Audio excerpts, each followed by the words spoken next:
Sebenarnya kalau jatuh itu sama saja ya, kalau ditinjau dari segi akhlak. Jadi kalau jatuh dari motor, jatuh dari mobil, jatuh dari tangga, terpeleset, jatuh dari pohon kelapa, pokoknya kalau jatuh itu biasanya hobinya rata-rata yang sering dilakukan sering menjatuhkan orang, makanya dijatuhkan sama Allah Ta'ala. Menjatuhkan orang ini bukan berarti orang itu naik tangga atau naik pohon kelapa ya, terus ditarik akhirnya jatuh ke lantai. Enggak, yang dimaksud di sini adalah menjatuhkan harga dirinya. Itu nanti suatu saat akan dijatuhkan oleh Allah. Ya selama ini orang menganggap itu biasa, bukan kesalahan. Dianggapnya ya hati-hatinya kurang, mungkin kurang hati-hati akhirnya terpleset atau licin. Padahal itu ya kesalahan sebetulnya. Makanya Allah tuh punya bermacam-macam cara untuk menyelamatkan atau menjatuhkan. Kalau menjatuhkan itu ya Allah itu berbuat semacam itu bukan Allah itu dolim, enggak.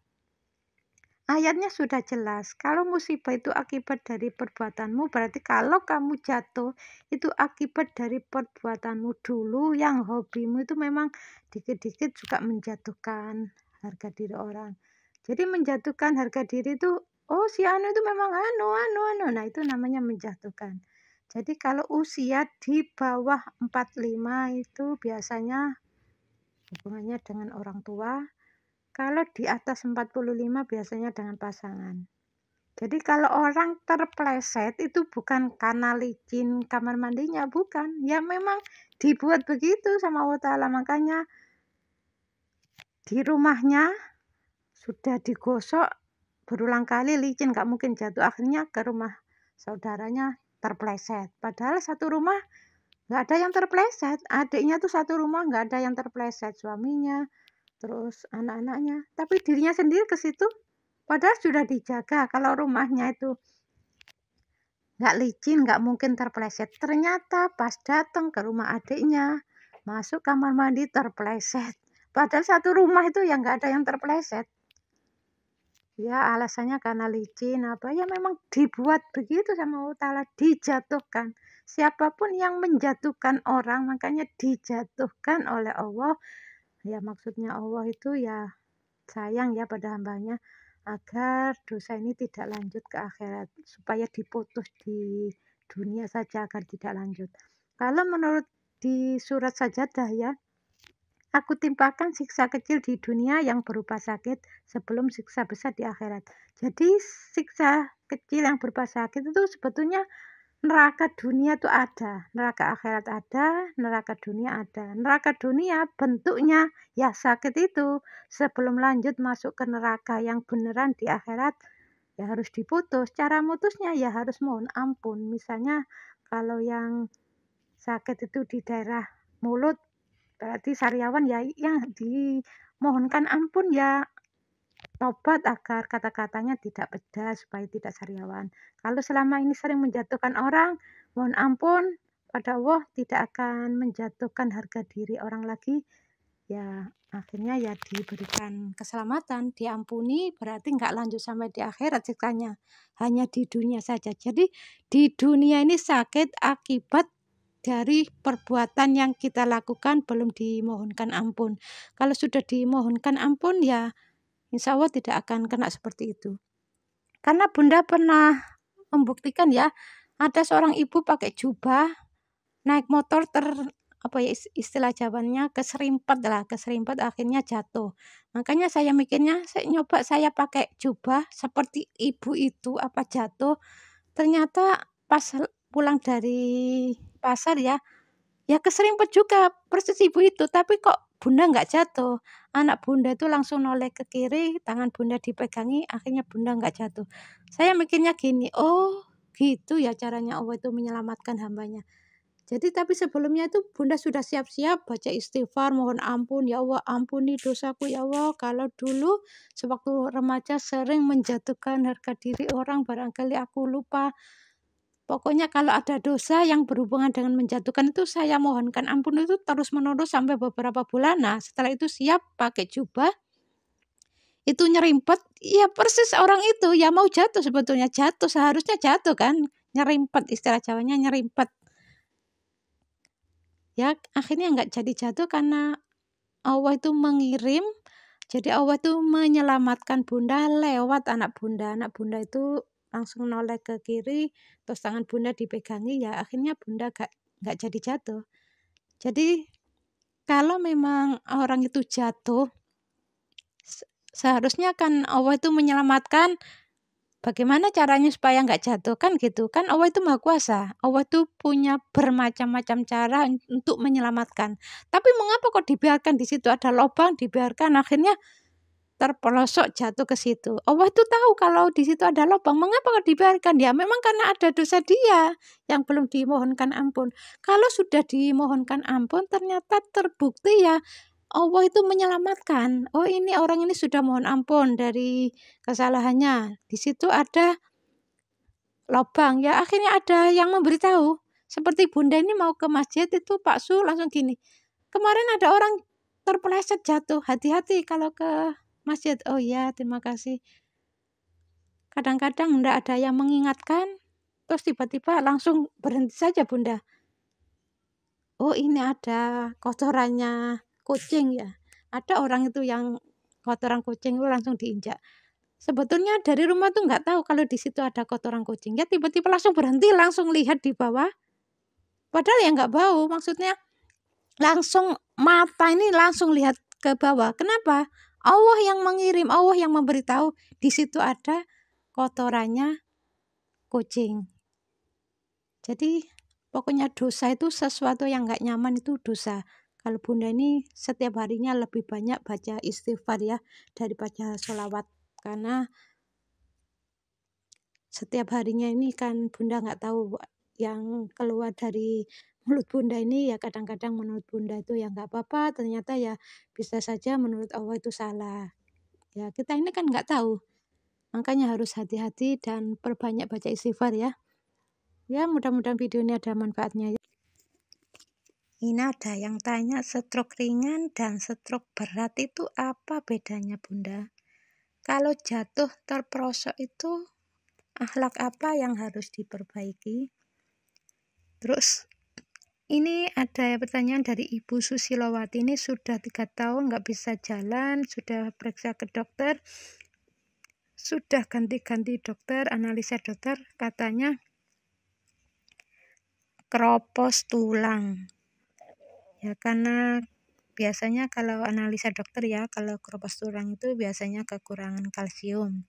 Ya memang betul di tes bentuk apapun itu bisa, cuma memang keropos tulang itu nanti jadinya ya patah tulang. Jadi belum tentu jadinya sakit, itu belum tentu. Cuma kadang-kadang dari dokter itu yang dianalisa umpamanya ngecek di daerah tempurung itu katanya pelumasnya tidak ada. Ya, itu wajar karena usianya sudah di atas 45, itu kata mereka pada dokter ya. Ya, saya nggak menceritakan keropos tulang ya. Apalagi kalau sudah sakitnya 3 tahun nggak sembuh-sembuh, ini sudah capek istilahnya Ibu Susilowati ini. Jadi rata-rata orang itu kalau sudah ikrar pada Allah terus berhenti dari akhlak-akhlak yang buruk, setelah memperbaiki akhlak itu ya rata-rata diberikan kesembuhan oleh Allah. Kadang-kadang belum melakukan ya perbaikan akhlak, hanya janji saja, itu biasanya ya separuh dari penyakitnya itu hilang. Padahal hanya janji, belum dibuktikan dalam perbuatan, itu separuh dari penyakitnya hilang. Kalau stroke ringan dengan stroke berat ini memang beda ya. Jadi sebenarnya ya kalau sakit itu sendiri ya menurut Islam sebenarnya yang bikin sakit itu malaikatnya Allah. Setiap anggota tubuh kita ini ada yang jaga, yaitu malaikat. Kalau seorang itu sakit, itu sebenarnya sudah diberitahu sama Allah Ta'ala. Allah itu sudah menjelaskan dalam Al-Quran yang artinya apa saja bencana yang engkau terima akibat dari perbuatanmu sendiri. Jadi nanti bencananya seperti orang nggak bisa jalan, yaitu berarti harus ada akhlak yang diperbaiki. Jadi kalau menghentikan marah-marahnya, terutama dengan anak, ya insya Allah tidak akan mengalami keropos tulang. Jadi sebenarnya Allah itu sudah menjelaskan, ya tinggal orang itu mau mengerjakan apa enggak. Jadi nanti kalau orang itu ternyata banyak pelanggaran, ya tinggal orang itu sudah siap diberi bencana, ya malaikatnya itu diturunkan akhirnya. Nanti kakinya jadi nggak bisa jalan. Jadi malaikat yang ngerjain seperti itu. Sama malaikat dibikin apa, Bunda kurang tahu ya. Cara kerja malaikat itu seperti apa, Bunda kurang tahu. Yang jelas orang itu akhirnya dibikin nggak bisa jalan. Hasilnya nggak bisa jalan, ya bisa saja. Hasilnya bisa saja ada virus, hasilnya bisa keropos tulang, hasilnya pokoknya banyak. Malaikat itu ya lebih pintar dari manusia ya. Jadi cara ngerjainnya seperti apa Bunda kurang tahu. Pokoknya yang jelas ketika orang itu ikrar berjanji pada Allah tidak akan mengulangi, ya langsung sembuh. Kadang-kadang langsung sebagian penyakitnya hilang, ada yang langsung sembuh. Padahal belum minum obat ini sudah sembuh. Di situ itu kuncinya di situ. Jadi kalau orang itu sudah kembali ke jalan Allah, terus malaikatnya itu langsung laporan barangkali ya. Ya Bunda kurang tahu. Kayaknya dia mau bertobat ya Allah, mau berubah ya. Kayaknya seperti itu ya kira-kira ya. Pokoknya begitu ikrar ya langsung enak aja, nggak sakit. Yang tadinya tuh sakit ya barangkali mungkin malaikatnya yang tukang ngerjain tadi itu yang bikin kakinya tuh jadi linu-linu, kaku-kaku atau nggak bisa jalan.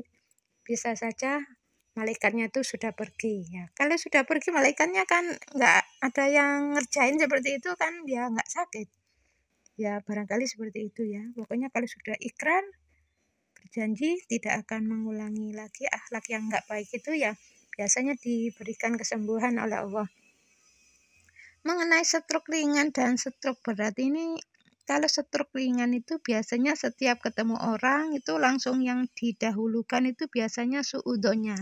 Jadi bukan husnudzonnya yang didahulukan itu, tapi suudzonnya ya, bisa dengan pasangan.